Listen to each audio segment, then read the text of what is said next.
Hello and welcome, Angelinos. We thank you for tuning in to yet another brilliant episode of the Galaxy Guy podcast, hosted by Chris Maldonado, a show made by loyal Galaxy fans for loyal Galaxy fans who bleed blue, white and gold. So join us as we talk about the ins and outs, as well as the ups and downs of your favorite team, the one and only, the Los Angeles Galaxy. Hola y bienvenidos, Angelinos. Welcome back, Galaxy fans, to the Galaxy Guy podcast. Como siempre, as always, I'm your host, Chris Maldonado, and today we will be talking about the LA Galaxy's 2-1 victory over the crosstown rivals. I'm talking, of course, about LAFC in a very, very dramatic El Tráfico match at Dignity Health Sports Park. Let's be honest, when aren't these games overly dramatic? At this point, they could turn these into a telenovela. But we will be covering the lead up to the game. We'll be providing you with some in-depth post-game analysis with stat breakdown. And as always, we will be talking about the good, the bad, and the ugly of this game. To help me cover all of that and provide all of us with some direct insider knowledge, we have joining us tonight the exceptionally talented and very experienced reporter Katia Castorena of ESPN. Katia, bienvenida al show. How are you doing today? Gracias, Chris.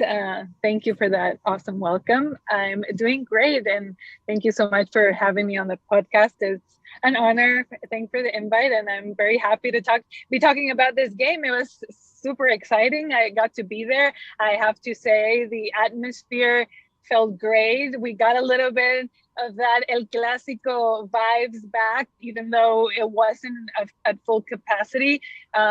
You could definitely hear the fans, and it was awesome because during 2020, it was hard to feel that intensity of a rivalry like that without fans. Oh, absolutely. And I was at the game myself, and even though there was about, 7,000 fans, it sounded like a full stadium. Now, electric atmosphere. These games always are. You've been covering both of these teams for a while, but particularly this season. What have you sensed from both of these teams so far this season? Because it does seem like LAFC has kind of entered a little bit of a slump, while the Galaxy kind of seems to be going through a resurgence. What's your take on these two teams this season? Yeah, definitely. LAFC has a style of play that has given them success in their short history. And, we saw them play an international final last season at the CONCACAF Champions League. And they're trying to build off of that with what, like we said, like the style of play that has given them that success under Bob Bradley. And now that they have like more depth in the team and players that have arrived as well to help with that.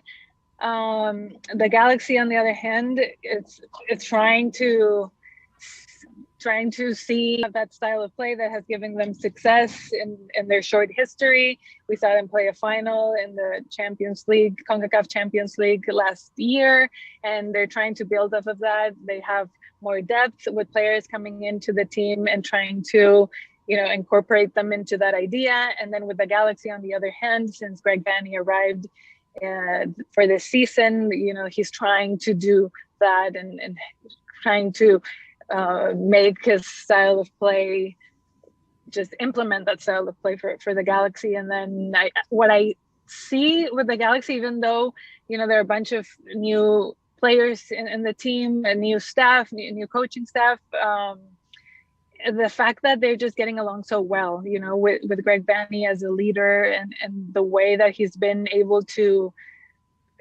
just have everyone on board with that same goal, the same idea. I think that's what's setting them apart. And that I think that's what it was so important yesterday and what we saw on the field, because you saw a group that's convinced of what they're doing. And I think that showed, that intensity, with the intensity that they showed in the rivalry, trying to win every ball, going for for those duels. I think, that shows where they're at right now, and they're just starting, and I think it's just going to get better. And with LAFC, even though they've been playing together for a long time, and don't get me wrong, they did a good job, but I feel like you mentioned, they're in a little bit of a slump. They don't have Sure. Carlos Vela, so they're missing that player that can make a difference, and that can be a leader as well. So Definitely. there's something missing there to see them be completely in sync, like we've seen in like previous seasons. Absolutely. Absolutely. Now, you were talking about Greg Vanney, and this team is almost completely different from any LA Galaxy team that we've seen in the last 4 or 5 years. Um, he's not perfect. I mean, we saw that last week in Seattle. He put out a very unusual lineup. It didn't work. It was disastrous. He admitted to that. This time around, we saw a much different lineup, and it worked. And there's definitely a lot of confidence from the fans, from the players themselves, from everyone in general regarding Greg Vanney and the job that he's doing. Now, huge bounce back from that last week. The boys obviously got the 3 points. They got the win. Um, let's get into the meat of this sandwich, Katia. What do you say we talk about Saturday's matchup a little more in detail? What do you say? Should we do it? Sure, let's do it. Let's do it. By the way, before we talk, the lead up to this game was insane. It all sort of seemed to happen this week all at once. It seemed like, I mean, Katia, you're as a Mexicana, you can understand. There's a lot of things happening this week for Hispanics and Mexicans. We had Cinco de Mayo, we had the Canelo victory over Billy Saunders, and then we had this game, which really has become kind of a cultural thing for Mexicans. I mean, you have the two biggest Mexican stars playing against each other on rival teams, Vela and Chicharito. Um, what do you think? How did this week feel for you, Katia, with all of this happening? Yeah, even though we didn't get to see them just square off because Vela is injured, and we have yet to. I mean, we're still waiting on that stuff, right?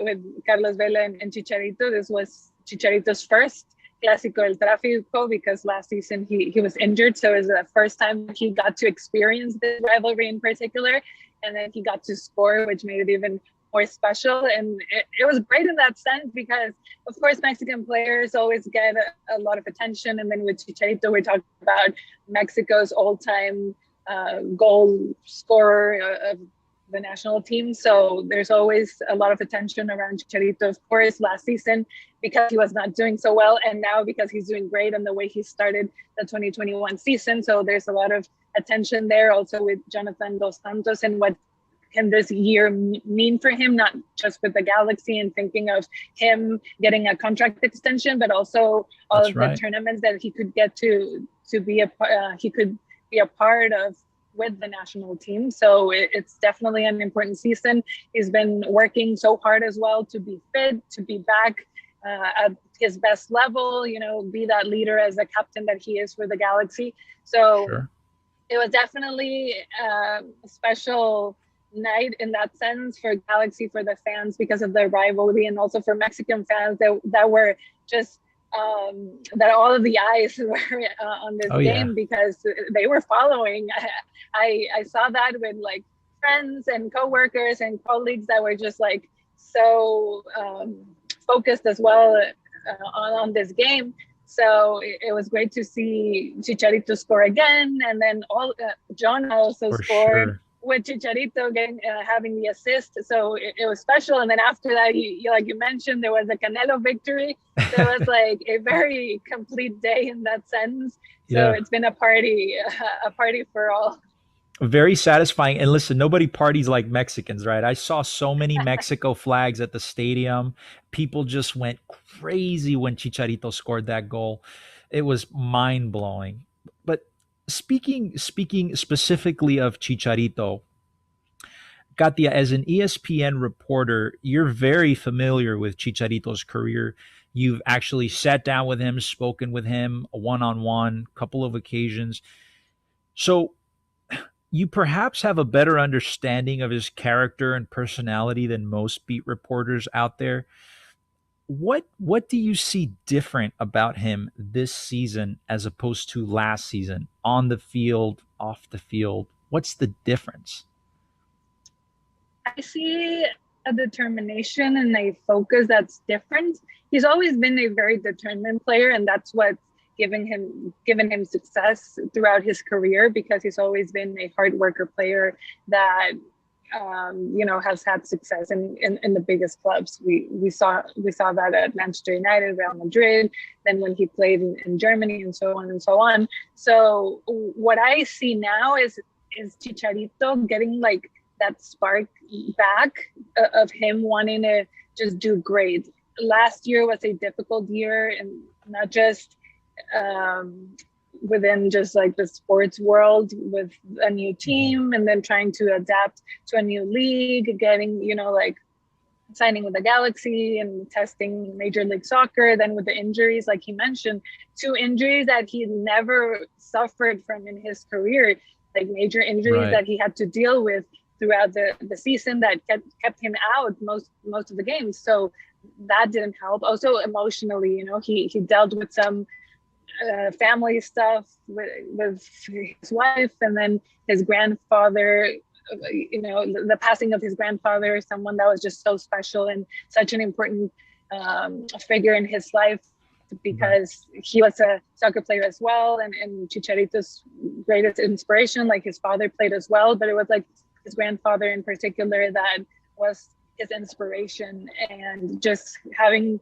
such a loss in his family took a toll on him. So it's just different factors that just added up and then we didn't get to see him just be at his best. And that's why I was impressed of how he's been working.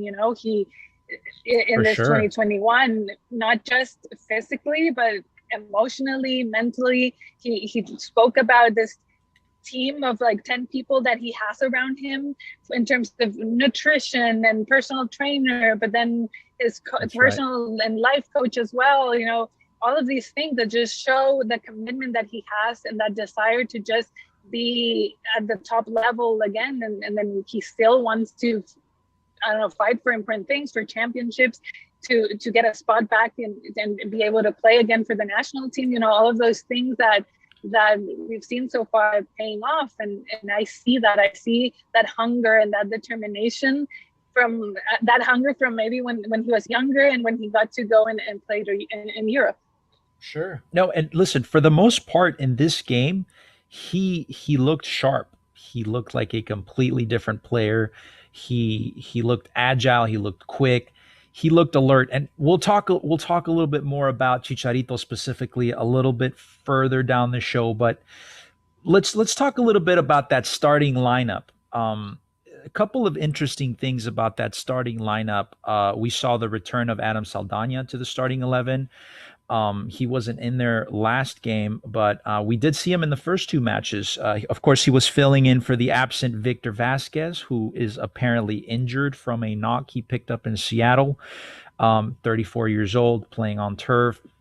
A lot of fans kind of saw that coming, but we'll hope that he's back soon enough. We also saw the return of the 4-4-2 with Ethan Zubak up top with Chicharito. We saw Derek Williams made his second start at center back. He was pretty good. We'll talk about that. Sebastian Lletget was also back from his 2-match suspension. This was a big change from that initial lineup we saw in Seattle. What were your thoughts on this lineup, Katia? Anything that stood out to you? I like this lineup because it's very similar to what we saw in those first 2 games that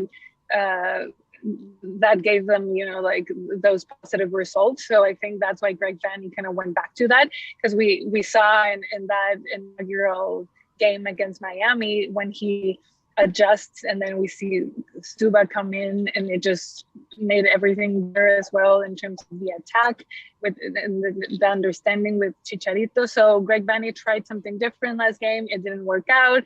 He even said it like, okay, I'll take the blame on it. It'll help, of course. You always get the lessons, and it's the regular season when you get to test such things out. And then he just went back to something that gave them results in the beginning. So now we, like you mentioned, we had Sebastian Lletget back and just like some other pieces, but in general, the formation, I think it was going back to that. Oh God, sorry. You're good. And yeah, so I liked it. I thought Derek Williams in particular had a really good night, but go ahead. You were about to say something. Yeah, that they did miss Victor Vasquez. I know he's injured in the sense that, especially in the second half when LAFC found their goal and they were more in control of the game, Galaxy had lost the midfield and they definitely missed Victor Vasquez in those moments to get a little bit more control of the ball and trying to control the pace a little bit more, because they were losing the ball really quickly. So then they made the changes and it ended up working out. But I do think that they were missing him. But in general, the team looked good. Sure. A lot of good individual performances. We saw a couple of people slump a little bit there. Julian Araujo kind of turned it around. He had kind of a rough start to the season. It seemed like he was a little mentally checked out. There's been rumors out there that he's possibly leaving in the summer, and that's already a done deal with the LA Galaxy and another team. So that could be a reason.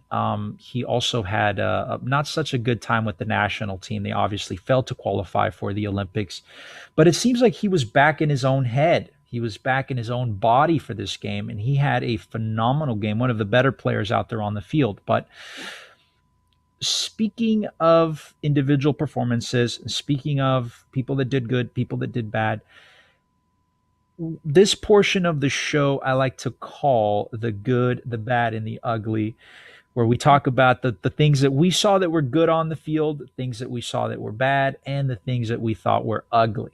Now, naturally, we have to get started with the good, right? Katia, what were some good things that you saw out there from this LA Galaxy team? Anything that stood out to you that was just good? Yeah, some good things. Definitely the intensity. I think I liked what I saw in terms of that intensity from the get-go, them just going after the game. You could tell that they wanted to get that win. Greg Van even said it before the game, like, make no mistake that we're gonna go and get this win, because it's a rivalry. It's important for the fans, but as well for us that come back from the Seattle game. So make no mistake that we're gonna try and get the win. And I think that's exactly what we saw since the beginning from Galaxy. They were trying to limit the circuits that LAFC sometimes does. They were trying to get the ball back. We saw Jonah being very intense, and just everyone. I really like that, and I think that was really good. Even though there were, some things that still need cleaning up, especially on defense. But overall, I feel like that intensity was there, and that's why they ended up getting the victory. Absolutely. That is a key word there, Katia, because I noticed that as well. The intensity of this team is like nothing we've seen in the last couple of years. One thing that really stood out to me was that both of those LA goals were created by hustle and hard work. That intense, like, just play, the intensity, right? That first goal was started by a phenomenal textbook slide tackle in the 10th minute by Derek Williams. Just so intense. He dispossesses Murillo and the ball went straight to Chicharito. Of course, Chicharito capitalized on that, puts the ball in the back of the net, just out of Cisniegas' reach. Same thing with the second goal. The second goal was much of the same. Cameron Dunbar, that intensity. He's like a small guy, and he was battling 1 versus 3 LAFC defenders. He managed to take the ball away, and he dispossessed Murillo again, same guy. Manages to pass the ball to Chicharito, who just made a super sharp right and cut the ball straight into the middle, which of course was picked up by Jonathan Dos Santos, who was very tired by this point, but he just tracked the ball from the midfield, makes the run into the box, and of course bangs it straight into the back of the net in the 79th minute. that was great work applying pressure on LAFC. The intensity was just there, just the fight. So you're absolutely spot on when you say that, Katia. I mean, you noticed it. I noticed it. Everyone else seems to be noticing this intensity, and it's a different feeling. It's very refreshing. Or another good thing that I saw, Katia, is that Chicharito continues to score goals. Obviously, he is proving that he can be that star, reliable striker that this team desperately needs. He has proven that he can show up for big matches like this derby. Um, which, by the way, here on the Galaxy Guy podcast, I set a personal goal of 16 goals for Chicharito at the start of the season. And that number was based off of mathematical statistics and averages. Um, so he is now sitting at 6 goals, Katia, which means that he's only 10 goals shy of hitting that mark, and he still has 30 games to do it. So, I mean, 6 goals. What's your take on that so far? Great. I was trying to remember from like the top of my head yesterday if he had another start to a season just like he's had now with 6 goals in 4 games. I couldn't think of a season like that. I mean, I get it. Before he used to be a sub, so he wouldn't get that many minutes. Maybe with Leverkusen in Germany. Mm-hmm.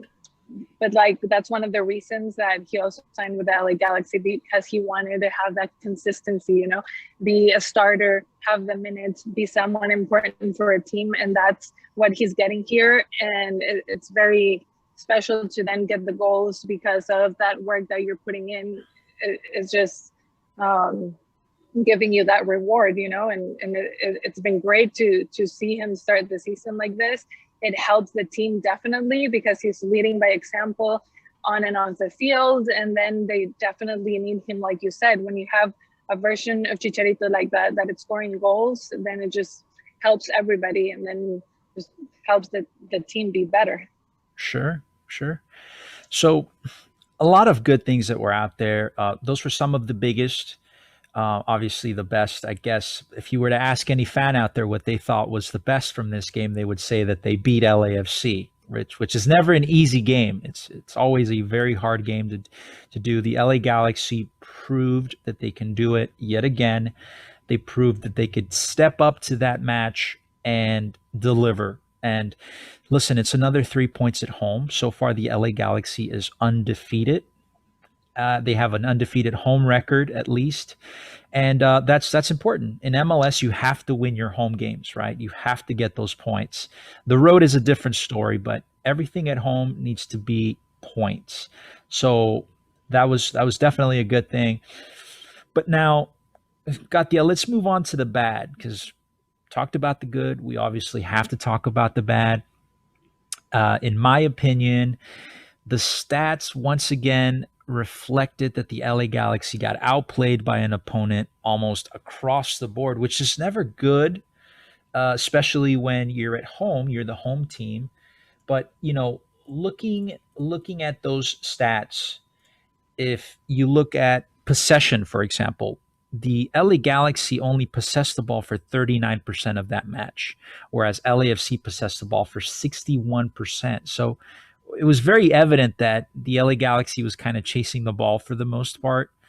LAFC had more shots. They had 17, where as the LA Galaxy had 11, which is more than they've had in the previous couple games. So definitely an improvement.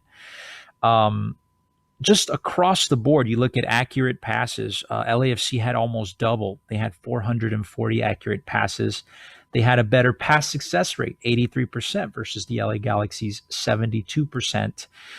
They had far more shots on target. They had 6. The LA Galaxy only had 3. Obviously, 2 of those were goals. So I don't know. It just to me, Katia, this team continues to show me 2 sides of it. There's the side on the stats, which for the most part has shown that they get outplayed, they get outpossessed. And then I keep seeing the team that actually scores goals and is winning games. There seems to be kind of a disconnect there. What do you think that is? Yes, and I even asked Greg Vanny about it before the game. that, of course, you want to outscore the opponent and get the win, like we saw in those first 2 games. But then the fact that they had allowed 7 goals in those 3 first games, it's a very high number, and it's just a reflection that something is not completely working. I mean, as a whole, the defensive effort as a whole, you can't just say, oh, hold accountable the back line or the goalie, which is not the case because Jonathan Bond has been great. But it's just like the defensive effort as a unit, and they still know that they have to work on that and they still have to improve. And I feel like the bad would be that, because when they were winning, and then you mentioned the possession still went to LAFC, they couldn't like control the ball and then just like keep it. They would like lose it really fast, and then they just be chasing it, and then little miscommunication things when they're defending, that we saw in the start of the second half, when they just had LAFC on top of them. It was just like shot after shot after shot. Oh, yeah. And then Rossi found the goal eventually, So it just shows that there's still a lot of work that needs to be done there. Sure. If in your professional opinion, there's one player that you just have to flat out point out and say that player had the worst night, who would that player be? Who had the worst night in an LA Galaxy jersey?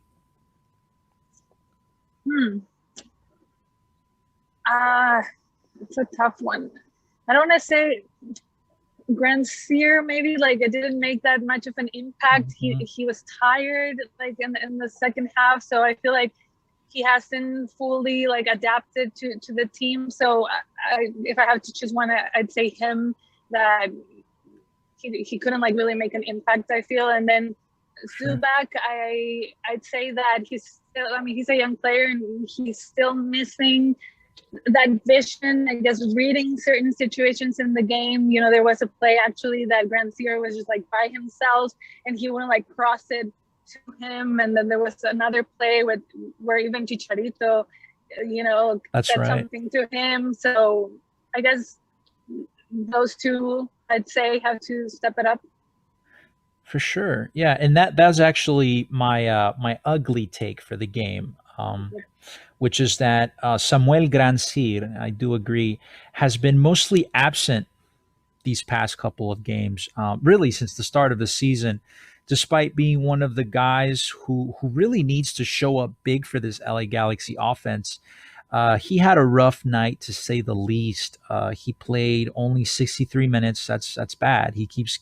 I don't think he's completed a full 90 yet. He keeps getting subbed out. He only had 7 accurate passes on the night, a 50% pass success rating, 1 shot total, which was off target, 0 shots on goal, had 1 successful attempted dribble.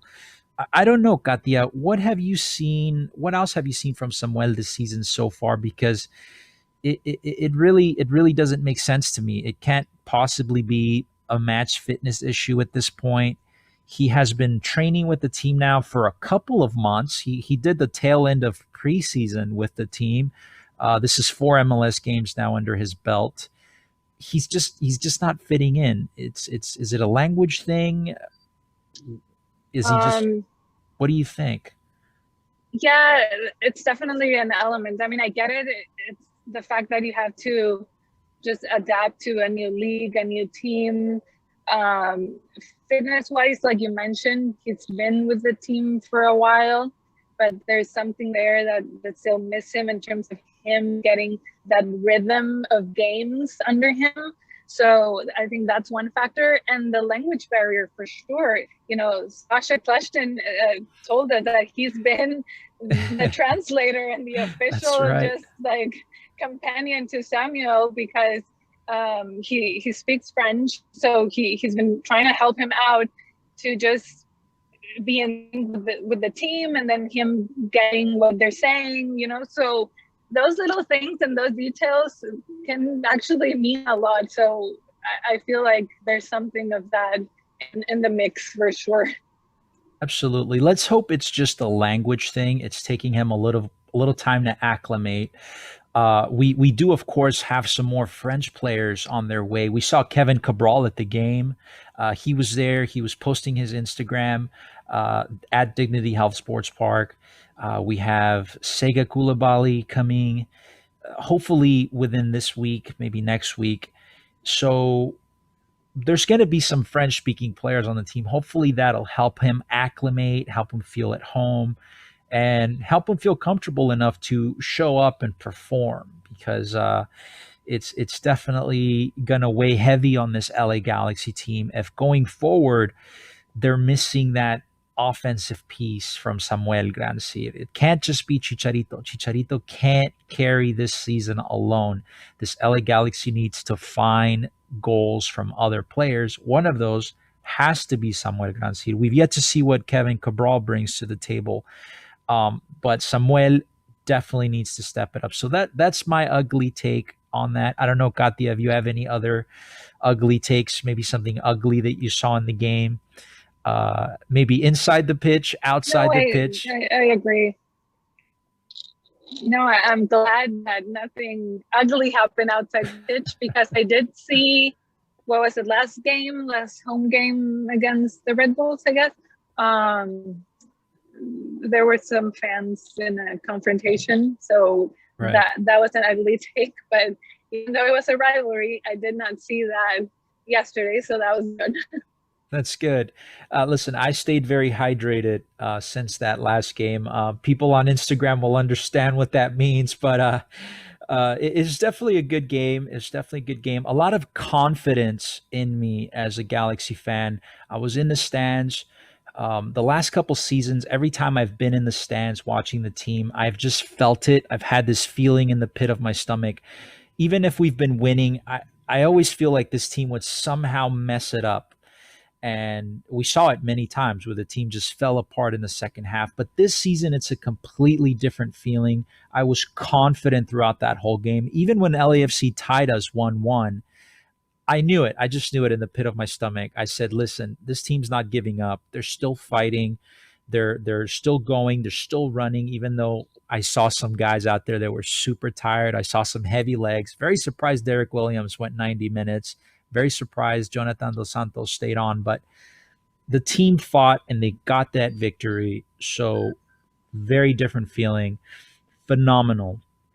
Anything else overall in this game, Katia, that you just, absolutely stuck out to you, and it's been, It's, that what you're mentioning is very important, because it talks about that heart that this team has, and the fact that they refer to the group as a family. I feel like that says a lot, and it shows why you still had that feeling in the pit of your stomach that the game would go their way.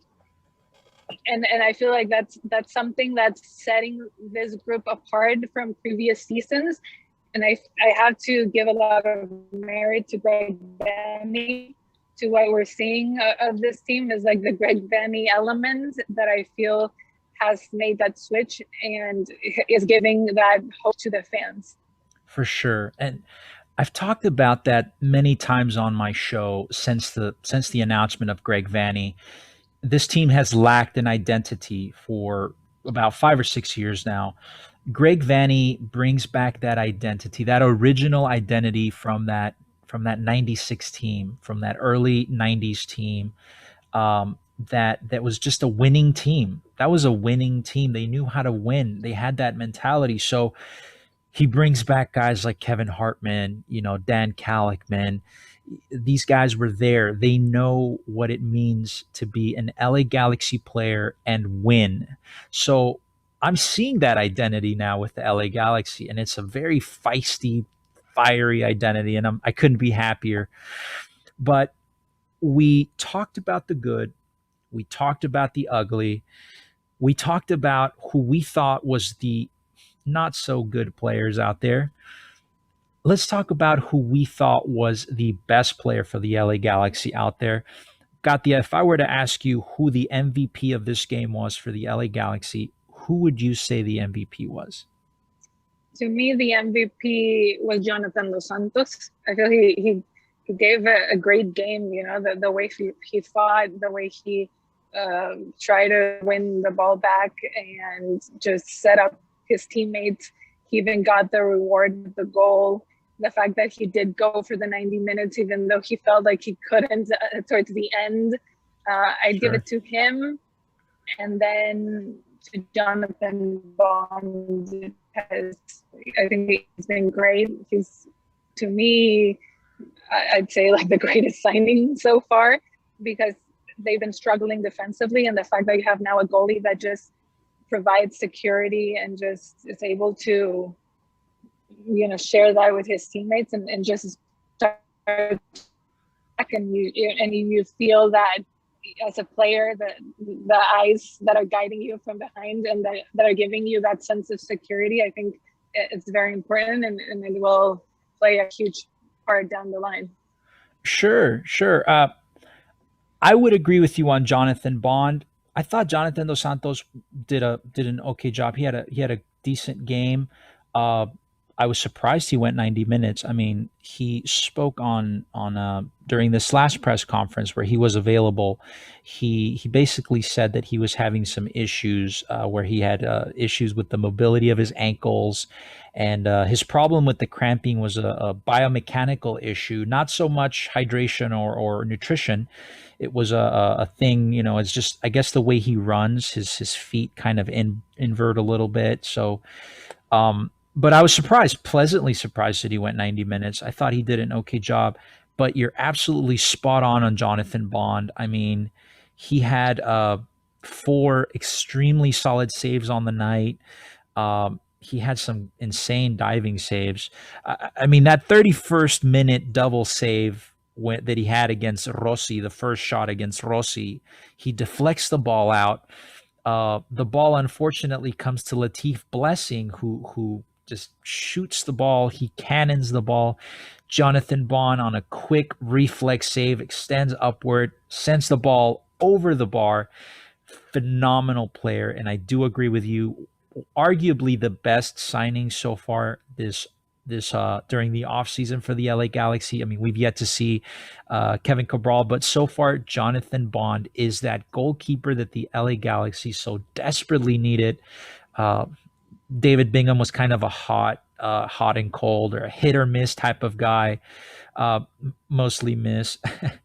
But Jonathan Bond now leads the league, if I'm not mistaken. He leads the league in total saves. He has 20 so far now. It's like the second and third guys aren't even close, which I guess is an indication of how much work our defense needs, right? But the fact that our goalkeeper is making all of these saves is a vote of confidence, in my opinion, on his part. So I would agree. Jonathan Bond, MVP, and he kept them in the game absolutely when it was most needed.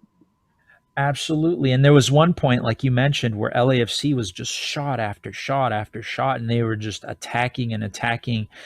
Tired legs for the LA Galaxy out there, and Jonathan Bond kept them in the game. So honorable mention as well for Javier Chicharito Hernandez. He had a goal and he had an assist in this game. Of course, yeah. So he's now sitting at 6 goals and 1 assist. He's the clear MVP winner for the LA Galaxy so far. 10 goals away from that 16-goal mark. But I honestly think, Katia, and I mean, you tell me if you think different, but I think he'll go over 16 goals this season. What do you think? Do you have a projection for the amount of goals he'll score this season? I don't have a projection, but at this rate, I think he will definitely go over those 16 goals. For sure. I mean, we might see him with a golden boot. We might see even with 30. Yeah, for sure. It's definitely possible. Hey, listen, if he can break that Zlatan record, I would be super happy with that. We'll have to see. But listen, now that we've talked about this past Saturday's game, we touched on the good, the bad, the ugly. We talked about individual players. We have another game next week, and that game will, of course, be against the MLS newcomers, which is Austin FC. They are actually looking like a pretty solid team so far. They gave SKC a run for their money just today. So it'll definitely be interesting to sort of see how they're matching up against the LA Galaxy. What do you see from that game coming up, Katia? Do you think the LA Galaxy has a good matchup there? Definitely. I was pleasantly surprised with Austin, and I think I even said it before the season that I think they can be one of the surprises I mean, for sure this season, because they've done a good job with their signings, with the coaching staff, and I feel like we've seen that on the field as well. They're of course a new team, and it will take time for them to keep on building. But you can just like dismiss them because they're the newcomers. I'm sure they're gonna put up a fight and they're gonna show good things. Absolutely. And we'll keep that game a little more covered. Hopefully during the midweek show. I'll put out a midweek show, so we'll talk a little bit more in detail about that game. But it's going to be an interesting matchup, I believe. Everything you said was spot on. Austin FC is coming in kind of hot for an expansion team, so it'll be a good test for them. But I do believe that we've pretty much covered just about everything from this first El Trafico match. Unless there's anything else you'd like to talk about, Katia. Like I mentioned, also it was just great to see the fans, to be in that El Clásico atmosphere, and I'm really, I mean, I'm sure the fans are just happy about the fact that LA Galaxy is the dominant team when it comes to El Tráfico rivalry. 5 victories now. That's right. 3 for LAFC and 3 ties. So overall, in terms of those head-to-head derbies, they're on top. And it feels so good, and it continues to feel good. It'll always feel good, which is great. But Katia, I know you're extremely busy and you have a ton of work to do. Before I let you go, I just want to say thank you once again for being on the show. I know you went through a lot to be on the show tonight. I will most definitely have you on more often. Why don't you go ahead and tell people where they can find you? Yeah, it'd be my pleasure. Thank you. And sorry about some of the technical difficulties of me having to be on the go, but they can just find me on social media. My handle is at Katia Castorena. My name and last name, KATIA CASTORENA, and on ESPN Reportes. So it's platforms online and television. We do podcasts sometimes, so you can catch me there. Great. Sounds good. So you heard it here, folks, from the experts, from Chris Maldonado, from my guest, Katia Castorena. This has been the Galaxy Guy podcast. We wish you a fantastic week. We will see you next week at Dignity Health Sports Park, 12:30 p.m. for the match against Austin FC, the MLS newcomers. Have yourselves a great week. Bye-bye. Bye.